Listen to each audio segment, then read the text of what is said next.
সমাবেশ এবং আজকের স্মারকলিপির মতো কর্মসূচি করে যাচ্ছি।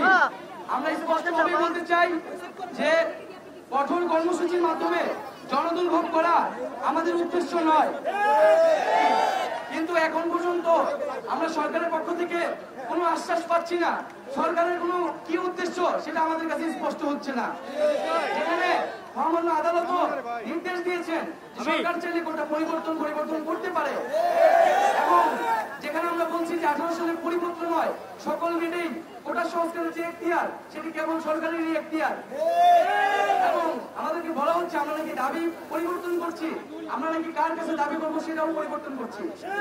আমরা প্রথম থেকে আমাদের বক্তব্য খুবই স্পষ্ট, কোটা সংস্কারের এখতিয়ার সরকারের, সেটা আমরা প্রথম থেকে বলেছি। নির্বাহী বিভাগ এবং সরকারের, বরং সরকারই সেই দায় এড়ানোর চেষ্টা করেছে। আমরা এখন বলছি যে কোটা সংস্কার বা সেই পরিবর্তন কিন্তু বাস্তবায়ন করে সরকার বা নির্বাহী বিভাগই, কিন্তু আমরা চাচ্ছি আইন বিভাগের মাধ্যমে, জাতীয় সংসদের মাধ্যমে সেটাকে আইন করে যথাযথ বিধিবদ্ধ করার জন্য, যাতে জনপ্রতিনিধিরা এক্ষেত্রে ভূমিকা পালন করে। ফলে আমাদের এই বক্তব্য বা দাবি কিন্তু কখনই স্ববিরোধী নয়, বরং আমরা যতগুলো দরজা আছে সবগুলো দরজায় যাচ্ছি এবং আমাদেরকে দরজা থেকে ফিরানো হচ্ছে, এবং এই ফিরানোর পরে তারা আবার বলতেছে আমরা নাকি এক জায়গা থেকে আরেক জায়গায় গেছি। তারা প্রথম থেকে সরকারি যদি এখানে হস্তক্ষেপ করতো তাহলে কিন্তু আমাদের এত বক্তব্য বা এত জায়গায় যাওয়া লাগতো না।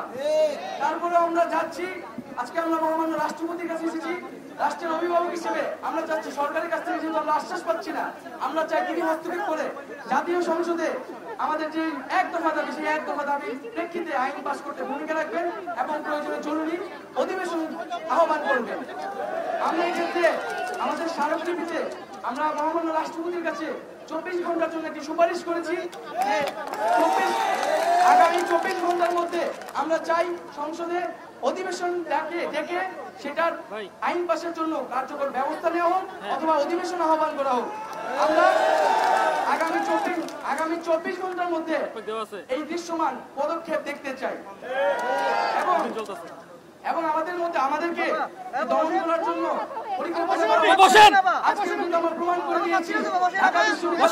জগন্নাথ বিশ্ববিদ্যালয়, ঢাকা 7 কলেজের প্রতিষ্ঠান সহ জাতীয় বিশ্ববিদ্যালয় অন্তর্ভুক্ত কলেজ সমূহ শিক্ষার্থীবৃন্দ, প্রাইভেট বিশ্ববিদ্যালয়ের শিক্ষার্থীবৃন্দ কিন্তু আজকে এই যে শেরেবাংলা কৃষি বিশ্ববিদ্যালয়, ঢাকার সকল শিক্ষা প্রতিষ্ঠান আজকে আমরা একত্রিত হয়েছি। আমাদের এই মিছিল কিন্তু থামানো যায় না, এবং আমরা যার সাথে দেখানোর চেষ্টা করতেছি আমরা চাইলে কিন্তু 10,000 20,000 মানুষের জমায়েত করতে পারি। তো আমরা চাচ্ছি না কোন ধরনের কঠোর কর্মসূচি, কোন ধরনের জনদুর্ভোগ কর্মসূচি যেতে আমাদেরকে বাধ্য করা হোক। আমরা চাচ্ছি 24 ঘন্টার মধ্যে একটা দৃশ্যমান পদক্ষেপ নেওয়া এবং আমাদের সাথে আমাদের যে দাবি সেই দাবি পূরণ করা হোক। আমরা আগামী 24 ঘন্টা পর্যবেক্ষণ করব সরকারের তরফ থেকে, মহামান্য রাষ্ট্রপতির তরফ থেকে এবং দায়িত্বশীল ব্যক্তিদের পক্ষ থেকে কি ধরনের বক্তব্য এবং পদক্ষেপ আসছে সেটি আমরা পর্যবেক্ষণ করে আমরা পরবর্তী আমাদের কর্মপরিকল্পনা ঠিক করব। এবং আরেকটি বিষয়, আমাদের নামে যে মামলা করা হচ্ছে, শাহবাগ থানায় অজ্ঞাতনামা মামলা করা হয়েছে, আমরা বলেছিলাম 24 ঘন্টার মধ্যে সেই মামলা প্রত্যাহার করতে হবে। আমরা এটি আরো 24 ঘন্টা বাড়িয়ে দিচ্ছি আজকে, এবং এই 24 ঘন্টার মধ্যে যদি মামলা প্রত্যাহার না করা হয় তাহলে কিন্তু আমাদের কর্মসূচি কঠোর থেকে কঠোর হবে। এই অন্যায় মামলা দেওয়ার জন্য আমরা কিন্তু আইন শৃঙ্খলা বাহিনীর সর্বোচ্চ ব্যক্তিকে জবাবদিহির আওতায় আনতে বাধ্য হব।